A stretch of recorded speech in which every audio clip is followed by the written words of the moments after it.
Fala galera, sejam bem-vindos ao canal, e para mais uma história de terror.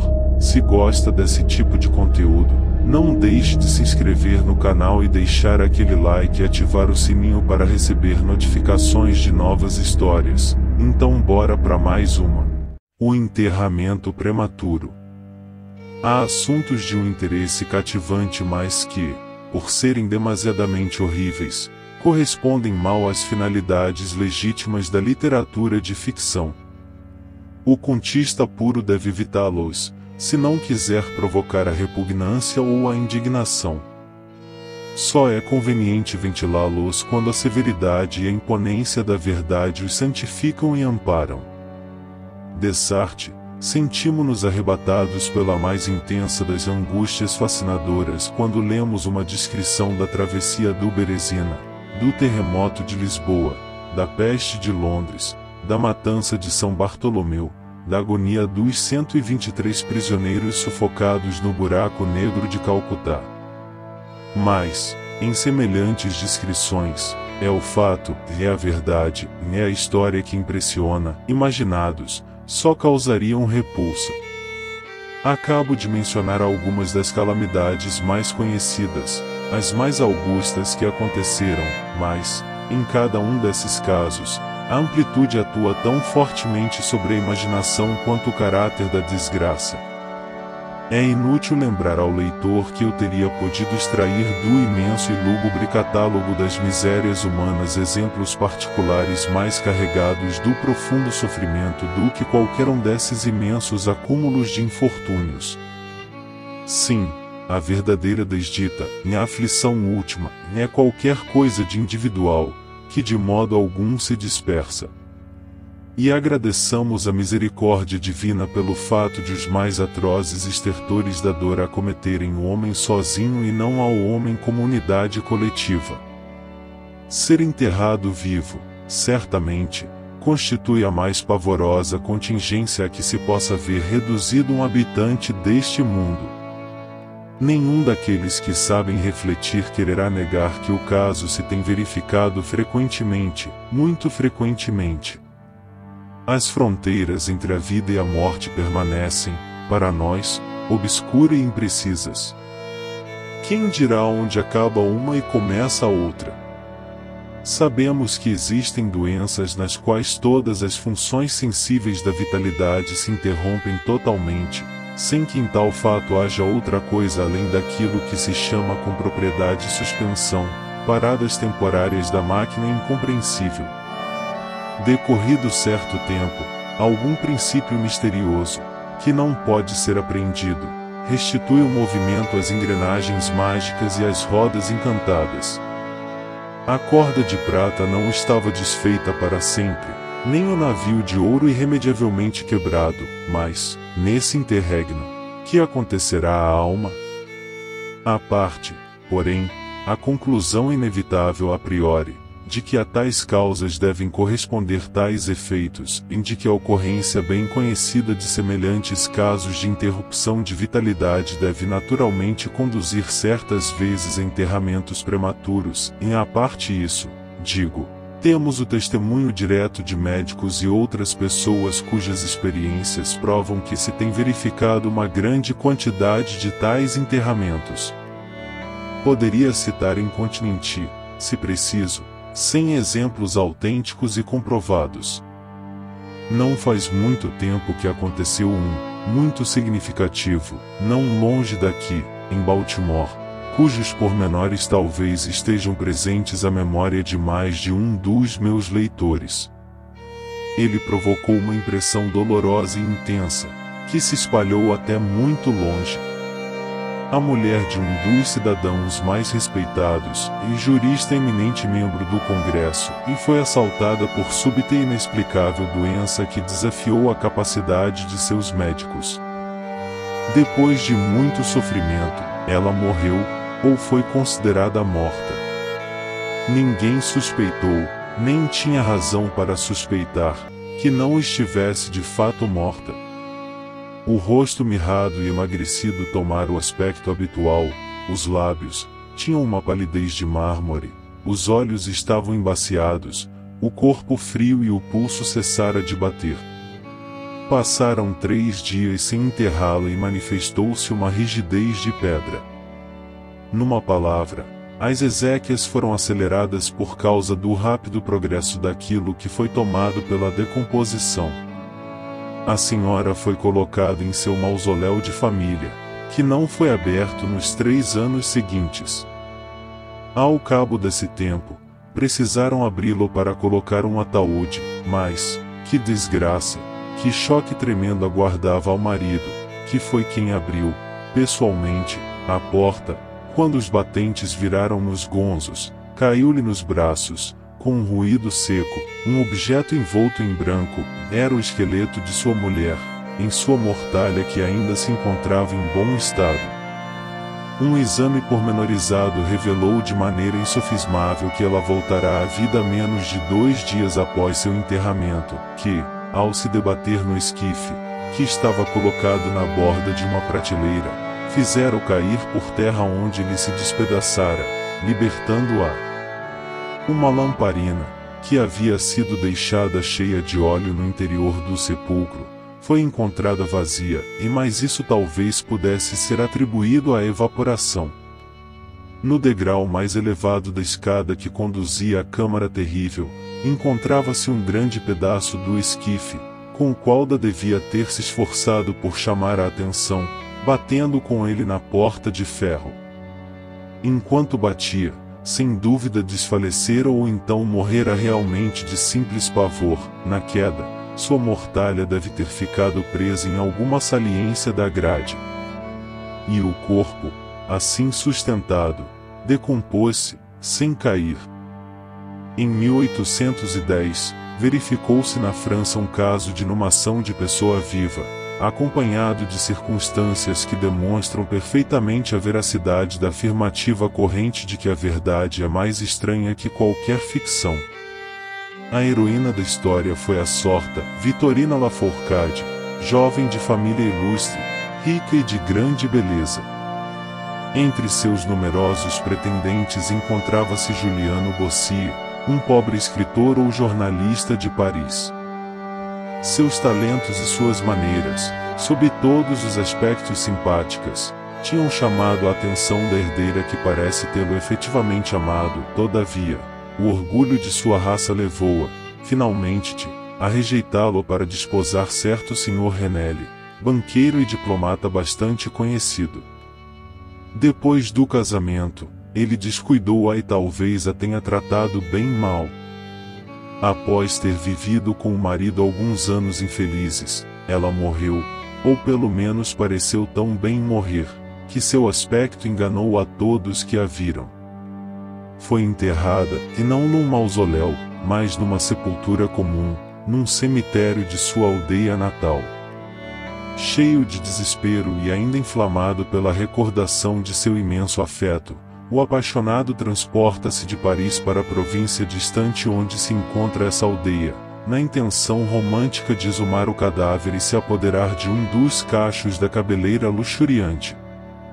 Chega à sepultura, à meia-noite, retira o caixão e abre-o, está entretido em cortar os cabelos que deseja quando abriram-se os olhos da bem-amada. De fato, a moça havia sido enterrada viva. A vitalidade ainda não se havia retirado completamente, e as carícias de seu apaixonado retiraram-na da letargia que lhe infundira a aparência de morta. Ele levou-a, então, com um cuidado frenético, até sua própria habitação na aldeia. Lançou mão de certos fortificantes poderosos que seu grande conhecimento de medicina lhe sugeriu. Para resumir, ela sobreviveu. Reconheceu seu Salvador. Ficou com ele todo o tempo necessário para recuperar inteiramente, aos poucos, sua saúde anterior. Seu coração de mulher não era inflexível e essa derradeira prova de amor foi o bastante para comovê-la. Por isso o deu a Bossier. Não voltou para o marido e, ocultando sua ressurreição, partiu com o amante para a América. 20 anos mais tarde, os dois regressaram à França, convencidos de que o tempo transformará o aspecto da senhora em questão o suficiente para que seus amigos não a pudessem reconhecer. Mas enganavam-se, porque na primeira vez em que a encontrou, o Sr. René lhe reconheceu-a, e reivindicou-a como sua mulher. Ela não concordou e os tribunais homologaram sua resistência, decidindo que as circunstâncias particulares, bem como o tempo decorrido, tinham anulado a autoridade marital, não somente sob o ponto de vista da equidade, como sob o legal. O Jornal de Cirurgia de Leipzig, e um jornal de grande merecimento, que constitui autoridade e que devia ser traduzido e republicado por algum editor americano, relata em número recente um tristíssimo acontecimento da mesma espécie. Um oficial de artilharia, homem de estatura gigantesca e de saúde muito robusta, foi atirado ao chão por um cavalo espantadiço e recebeu na cabeça uma contusão grave que o fez imediatamente perder os sentidos. Ele sofrerá uma pequena fratura do crânio, mas não se pensou absolutamente que estivesse em perigo iminente. Fizeram-lhe uma trepanação que teve êxito. Sangraram-no e recorreram a muitos meios de alívio costumeiro. Mas, gradativamente, ele foi caindo num estado de estupor cada vez mais grave e por fim pareceu morrer. O tempo estava quente e enterraram-no, com uma precipitação imprópria, num dos cemitérios públicos. As exéquias realizaram-se numa quinta-feira.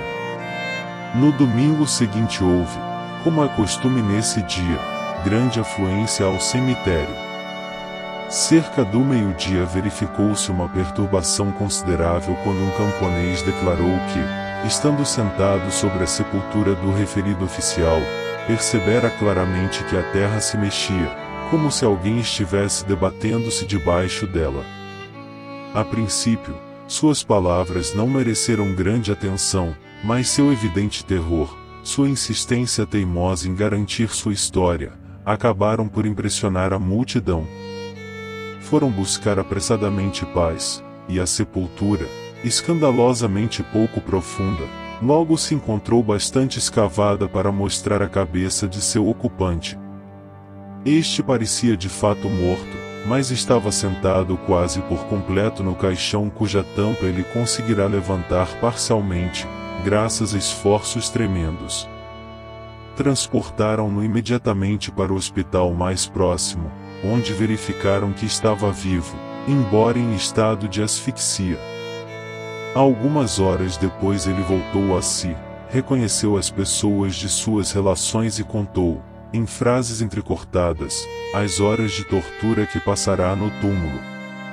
Sua narrativa revelou que ele permanecerá consciente pelo menos uma hora durante a inumação, antes de ficar insensível.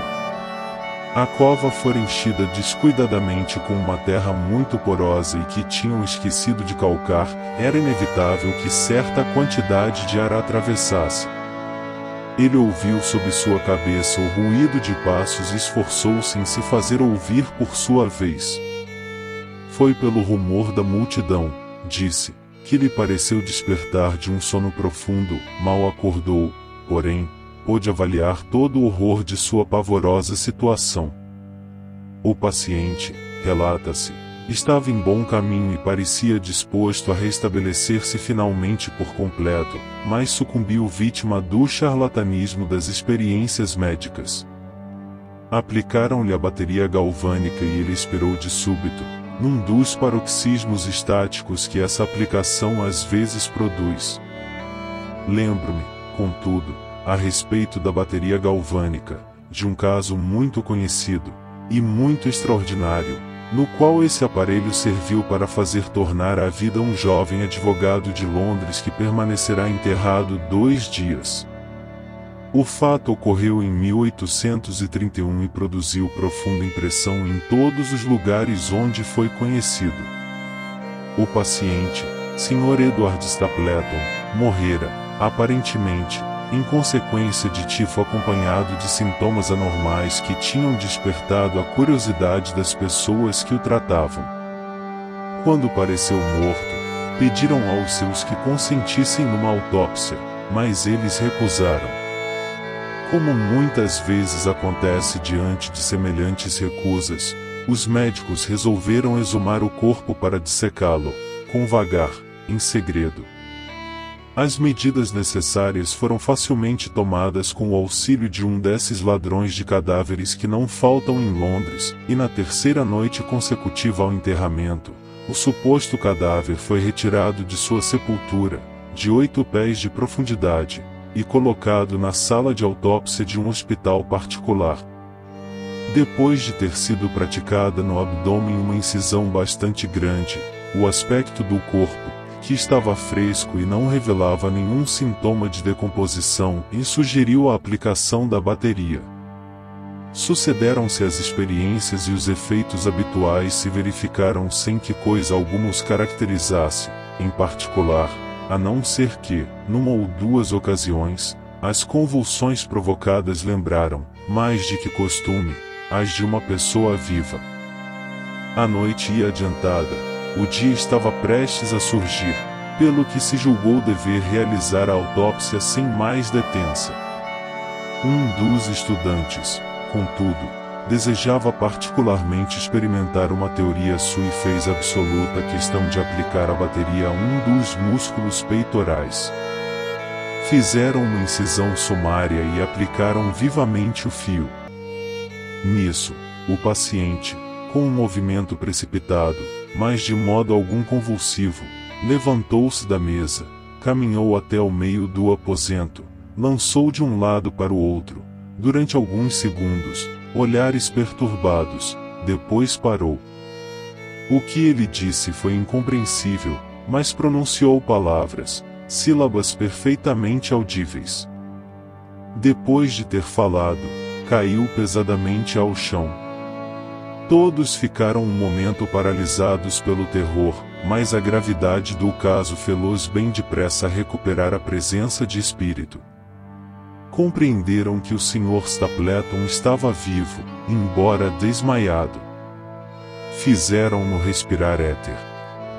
Logo ele voltou a si, depressa, recuperou a saúde, sendo então restituído a seus amigos, que só foram avisados de sua ressurreição depois de afastado todo o receio de recaída.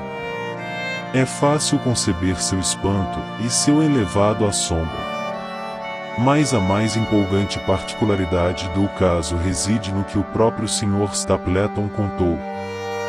Declarou que em nenhum momento se encontrara em estado de insensibilidade total, que percebera de maneira perturbada e confusa tudo o que lhe acontecia, desde o instante em que os médicos declararam-no morto até aquele em que caiu desfalecido no assoalho do hospital. Estou vivo, eis as palavras incompreensíveis que, ao reconhecer a câmara de autópsia, ele havia tentado pronunciar no meio de seu pavor. Seria fácil multiplicar as histórias desse gênero, mas evito fazê-lo, porque na verdade não precisamos disso para demonstrar que se verificam enterramentos prematuros. Se nos lembrarmos quão raras são, pela própria natureza dos casos, as ocasiões de descobri-los, não poderemos deixar de admitir que muitas vezes isso pode ocorrer à nossa revelia. E, quando um cemitério sofre uma modificação de alguma importância, encontram-se esqueletos em posições que sugerem as suspeitas mais pavorosas.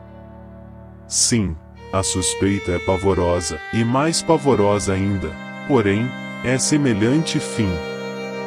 Pode-se afirmar, sem hesitação, que nenhum acontecimento é mais próprio para provocar o supremo infortúnio do corpo e da alma do que ser enterrado em vida.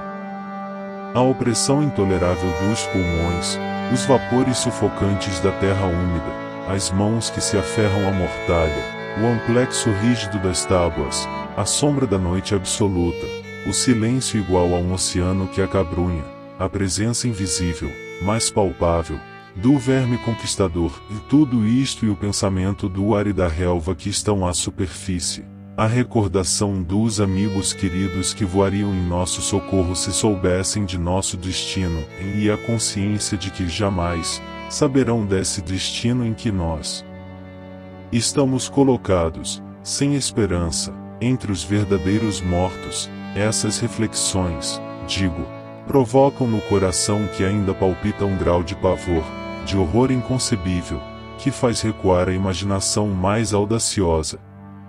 Não sabemos de coisa mais atroz sobre a terra, e nem podemos sonhar com coisa alguma que, nas mais recônditas profundezas do inferno, seja tão horripilante quanto essa.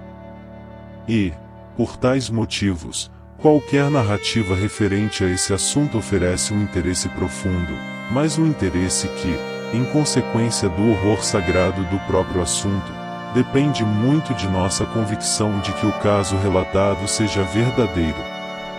O tenho a dizer é de meu conhecimento próprio e de minha experiência pessoal e positiva. Há muitos anos eu era sujeito a ataques da estranha perturbação que os médicos concordam em chamar catalepsia, na ausência de uma denominação definitiva. Embora as causas imediatas e as predisponentes e mesmo os diagnósticos permaneçam obscuros, compreende-se de modo satisfatório seu caráter aparente e manifesto. As variações são principalmente de grau. Às vezes a vítima fica apenas um dia, ou mesmo um lapso de tempo menor imersa numa espécie de letargia exagerada. Está privada de consciência e seu corpo fica imóvel. Mais ainda se podem perceber as débeis pancadas do coração, no centro das faces ainda há um tênue vestígio de colorido, e, quando se aplica aos lábios um espelho, pode-se descobrir uma atividade entorpecida, irregular, indecisa, dos pulmões em outros casos de catalepsia. O exame mais meticuloso e as experimentações médicas mais rigorosas não conseguem estabelecer a menor distinção entre os estados do doente e aquilo que consideramos morte absoluta. Geralmente, a vítima só é salva do enterramento prematuro pelo fato de os amigos saberem que ela é sujeita a ataques de catalepsia, pelas dúvidas que isso logo provoca e principalmente pela ausência de decomposição. Por felicidade, a evolução da doença é lenta. As primeiras manifestações nada têm de equívocas. Os acessos tornam-se cada vez mais distintos e cada um deles é sempre mais prolongado que o anterior. É nisto que consiste a principal salvaguarda contra a inumação, o desgraçado, cujo primeiro ataque oferecesse esse caráter extremo de que há exemplo, estaria quase que inevitavelmente condenado à sepultura. Meu próprio caso não diferia grandemente daqueles que os livros de medicina mencionam. Às vezes, sem causa aparente, caía pouco a pouco num estado de meia síncope, ficava meio desmaiado.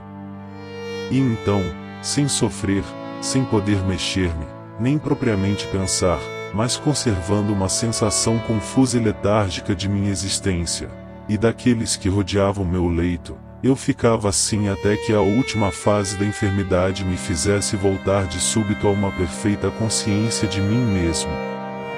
Outras vezes, eu era acometido rápida e brutalmente.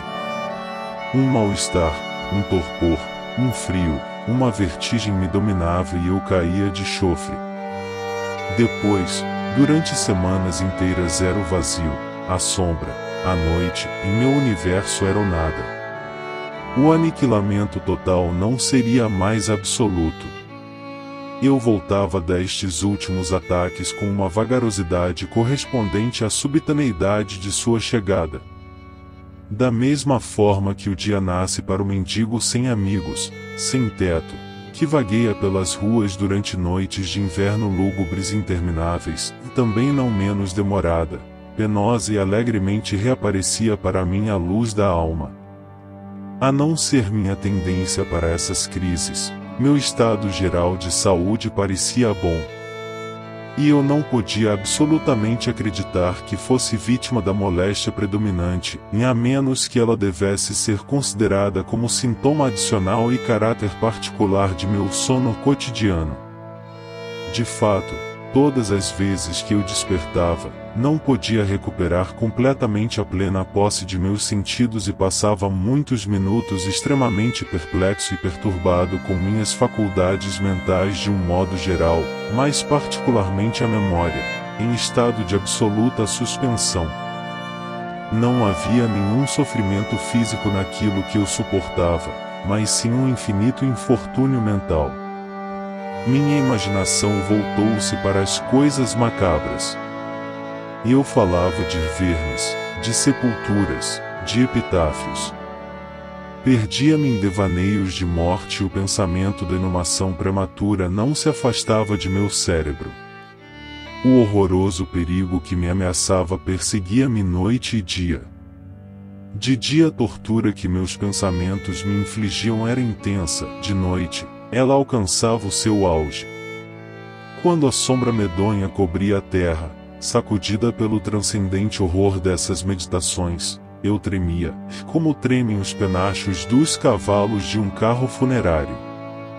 Quando a natureza não podia suportar por mais tempo a insônia, era só depois de muitos esforços para resistir que eu sucumbia ao sono, porque estremecia ao pensamento de que ao despertar bem poderia encontrar-me instalado numa cova mortuária. E quando por fim coçava a dormitar, era exclusivamente para emergir num mundo de visões sobre as quais pairava vitoriosa, esparzindo a sombra de suas imensas asas negras, a única ideia de sepulcro. Das incontáveis imagens de luto que assim vinham me atormentar em meus sonhos, escolho para recordar apenas uma visão solitária. Pareceu-me que eu estava mergulhado num estado catalético e mais prolongado que costume. De súbito, uma mão de gelo pousou em minha fronte e uma voz impaciente e inarticulada murmurou em meu ouvido a palavra ergue-te. Levantei-me. Reinava a mais profunda obscuridade. Eu não podia distinguir aquele que me havia acordado. Impossível lembrar-me do momento em que caíra em catalepsia e do lugar em que me encontrava. Como continuava imóvel, esforçando-me em reunir minhas ideias, a mão gelada agarrou-me com brutalidade o punho, sacudiu furiosamente e a voz inarticulada prosseguiu. Ergue-te. Não mandei que te erguesses. E quem, te perguntei, és tu? Não tenho nome nas regiões que habito, e replicou a voz em tom lúgubre. Fui mortal, mas sou demônio. Era implacável, mas sou clemente. Bem sentes que estou tremendo. Enquanto falo, meus dentes batem. Não é, porém, por causa do frio da noite, e o frio da noite sem fim. Mas tamanha hediondez é insuportável. Como podes tu dormir tranquilo? O grito dessas grandes desgraças impede-me de repousar. Esses espetáculos excedem o que eu posso suportar. Vem, levanta-te. Vem comigo para a noite exterior e deixa-me abrir para ti as sepulturas. Não é esse um espetáculo confrangedor? Olha! Olhei, e a forma invisível que continuava a me apertar o punho fizera abrirem-se as sepulturas de toda a raça humana, de cada uma delas saía a débil claridade fosforescente da decomposição, pelo que meu olhar podia penetrar até os últimos refúgios, neles contemplar os corpos que, envoltos em suas mortalhas, partilhavam com o verme o seu último sono. Mas, aí, o número de verdadeiros dormentes era em muitos milhões inferior ao número daqueles que não dormiam e eu distinguia débeis esforços.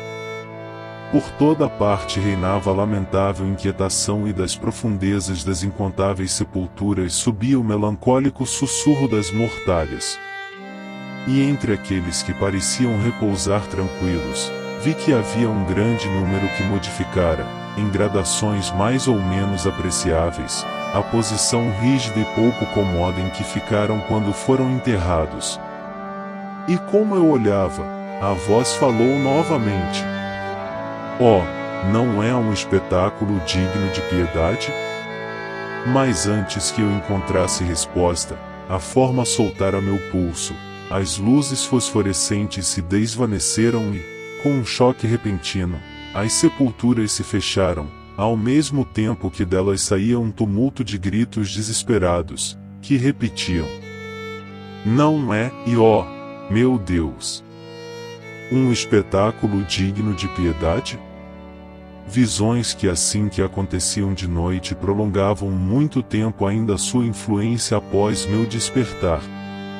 Meus nervos ficavam inteiramente à flor da pele e determinavam-me terrores incessantes. Eu hesitava em montar a cavalo, caminhar ou fazer qualquer exercício capaz de me afastar de minha casa. Na realidade, não ousava distanciar-me da presença imediata daqueles que conheciam minhas predisposições para a catalepsia, temeroso de que, vítima de um de meus costumeiros ataques, eu fosse enterrado antes de se terem certificado perfeitamente meu verdadeiro estado. De modo algum confiava na solicitude, na fidelidade de meus amigos mais queridos. Receava que, durante uma catalepsia excepcionalmente prolongada, eles se deixassem a me considerar perdido. Chegava mesmo a temer que, como eu dava infinitas preocupações, adviesse o dia em que eles aproveitariam jubilosamente o pretexto de um ataque muito demorado como desculpa suficiente para se livrarem definitivamente de mim. Debalde, eles se esforçavam em me tranquilizar com as mais solenes promessas. Eu exigia os juramentos mais sagrados de que eles não me enterrariam, em circunstância alguma, até o momento em que a decomposição de meu corpo estivesse adiantado o bastante para impossibilitar que me conservassem por mais tempo. E, mesmo assim, meus terrores mortais recusavam-se a se deixar convencer e não aceitavam consolação de espécie alguma. Dediquei-me a organizar toda uma série de laboriosas precauções. Entre outras coisas, mandei reformar o mausoléu da família, de forma que se pudesse facilmente abri-lo pelo lado de dentro. A mais leve pressão exercida numa comprida alavanca, que penetrava bastante na sepultura, faria a porta de ferro se abrir. Havia também dispositivos para facilitar a entrada de ar e luz, receptáculos cômodos destinados à alimentação e à água, e colocados bem ao alcance do esquife que me estava destinado. O esquife era quente e maciamente acolchoado, provido de uma tampa construída de acordo com o mesmo princípio da porta do sepulcro, contendo, além disso, molas colocadas de maneira que o menor movimento do corpo bastasse para libertá-la. Para concluir, do teto do túmulo pendia um grande sino preso a uma corda, cuja outra extremidade devia passar por um buraco feito no ataúde e ser presa a uma das mãos do cadáver. Mas, e aí? Que pode a vigilância contra o destino de um homem? Mesmo essas precauções tão bem arranjadas não foram suficientes para me salvar das angústias do enterrado vivo, e a mim, o miserável predestinado a esse suplício. Houve uma ocasião, como muitas vezes já havia acontecido, em que eu senti passar de uma inconsciência total a primeira sensação, bem fraca e indefinida, de viver. Lentamente, e como que a passos de tartaruga, aproximou-se a aurora cinzenta, imperceptível da claridade interior. Torpor e mal-estar. Uma dor surda suportada com apatia. Nenhuma preocupação, e nenhuma esperança, e nenhum esforço. Depois, em seguida um demorado intervalo, um zumbido nos ouvidos, após outro intervalo ainda maior, umas picadas nas extremidades, depois, um período aparentemente eterno, de agradável repouso, durante o qual os sentimentos, que estão despertando, procuram tornar-se pensamentos, em seguida, uma rápida recaída no nada, depois, uma volta súbita. Finalmente, o débil tremer de uma pálpebra e imediatamente depois o choque elétrico de um terror mortal e indefinido que expulsa o sangue em torrentes das têmporas para o coração. E, depois, o primeiro esforço positivo para pensar. E, depois, a primeira tentativa de recordar. E, depois, um êxito parcial, fugidio. E, depois, a memória reclama suficientemente posse de seu domínio para que obtenha, em certa medida, consciência de meu estado. Sinto que não estou de modo algum emergindo de um sono normal. Lembro-me de que fui sujeito a crises de catalepsia. E depois, por fim, como que sob o impulso de um acesso, meu espírito que estremece é prostrado pelo único perigo terrível, pela única, espectral, sempre dominadora ideia. Depois de ocorrida essa ideia, ainda permaneci alguns minutos imóvel. E por quê? Eu não podia ordenar à coragem que me mexesse. Não ousava fazer o esforço que devia convencer-me de meu destino, e, contudo, qualquer coisa em meu coração me dizia que ele era certo. Só o desespero, e um desespero como nenhuma outra espécie de desgraça provoca igual, e levou-me, após longa hesitação, a abrir minhas pálpebras pesadas. Abri-as. Era noite, e noite negra. Eu sabia que o acesso havia passado. Sabia que se desvanecera o efeito de minha enfermidade. Sabia que recuperar o uso de minhas faculdades visuais, e, contudo, era noite, e noite negra, e a sombra intensa, absoluta, sem piedade, da noite que não tem fim. Tentei urrar, meus lábios, minha língua seca, moviam-se convulsamente para fazê-lo, mas nenhum brado saía de meus pulmões cavernosos que, parecendo subjugados pelo peso de alguma montanha desmoronada, arquejavam e palpitavam, juntamente com o coração, a cada respiração difícil e laboriosa. Tendo, nessa tentativa de gritar, movido os maxilares, verifiquei que estavam presos, como se faz com os mortos. Senti, também, que estava deitado sobre uma coisa dura e que uma substância análoga me aprisionava em ambos os lados. Ainda não ousara mover nenhum de meus membros, e mais, agora, ergui violentamente meus braços, até então estendidos, com as mãos cruzadas. Bateram elas numa superfície de madeira horizontalmente colocada acima de mim, a uma distância de 6 polegadas de meu rosto. Não pude abrigar mais a menor dúvida de que repousava finalmente dentro de um caixão. Então, no seio de minha infinita miséria, apresentou-se em toda a sua doçura o anjo Esperança, porque eu me lembrava de minhas precauções. Contorci-me, fiz esforços espasmódicos para levantar a tampa, mas nada se moveu. Inutilmente, apalpei meus pulsos em busca da corda.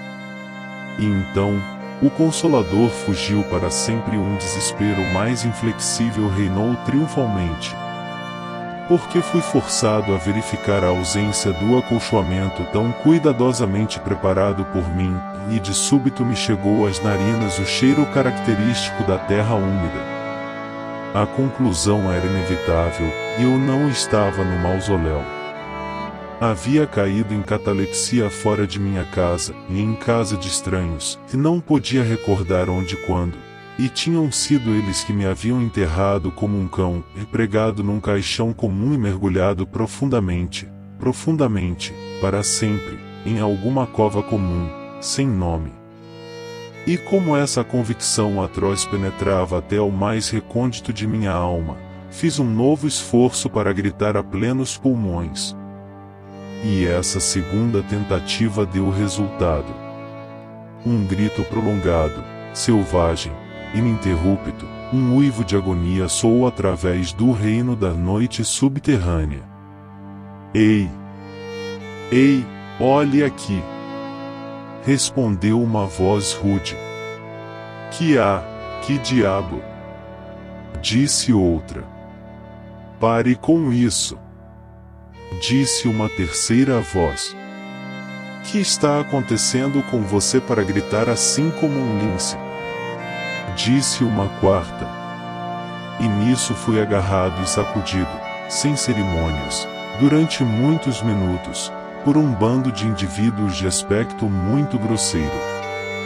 Não me acordaram, e porque eu estava perfeitamente desperto, quando gritei, mas me restituíram completamente a memória.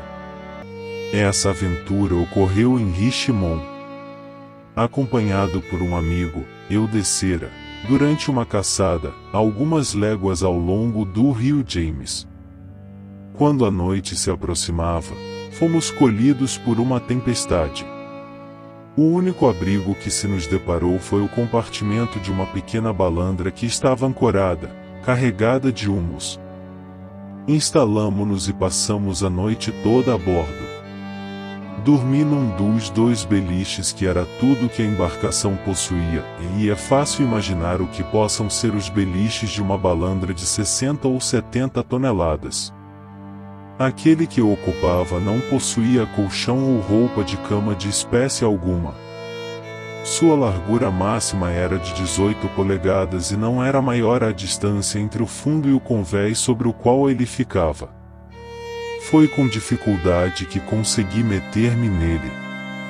Contudo, dormi muito bem e toda a minha visão, porque não foi absolutamente um sonho, um pesadelo, e proveio, de maneira muito natural, das circunstâncias de minha posição, dos pendores habituais de meu pensamento, e aquela dificuldade, já mencionada, de reunir minhas ideias, e principalmente de recuperar a memória, durante um período bastante longo, consecutivo ao despertar. Os homens que me haviam sacudido eram a tripulação, bem como alguns operários contratados para a descarga. O cheiro de terra provinha da própria carga. E a atadura de meu queixo era um lenço de seda que eu prendera em volta da cabeça, na falta de meu costumeiro gorro de dormir. Apesar de tudo, as torturas que sofri foram indiscutivelmente comparáveis, enquanto duraram, às de um sepultamento verdadeiro. Foram pavorosamente e foram inconcebivelmente horrorosas, mas o bem se origina do mal, porque esse próprio excesso provocou em meu espírito uma reação inevitável. Dele, a minha alma saiu tonificada, regenerada. Viajei. Fiz muito exercício. Respirei o ar livre do céu. Pensei em assuntos diferentes da morte. Pus de lado os meus livros de medicina. Queimei Bolshan. Deixei de ler pensamentos noturnos, e as parolagens pomposas de cemitérios, bem como histórias tenebrosas como esta. Numa palavra, tornei-me outro homem e vivi a vida de um homem. A partir daquela noite memorável, afugentei para bem longe os meus temores macabros e com eles desapareceram as desordens cataléticas, de que talvez fossem menos a consequência que a própria causa. Há momentos nos quais, aos olhares da fria razão, o mundo de nossa pobre humanidade pode revestir a aparência de um inferno, e mais a imaginação do homem não é, de modo algum, caratis para explorá-lo impunemente até as mais recônditas cavernas. Ai! A medonha legião dos pavores sepulcrais não pode ser considerada como inteiramente imaginária, e mais, da mesma forma que os demônios em cuja companhia Afrasíabe efetuou sua viagem de descida do Oxus, eles devem dormir, porque senão nos devorarão, e é preciso deixá-los repousar, ou perecer. Fim. Se gostou, deixa o like e não esqueça de se inscrever no canal.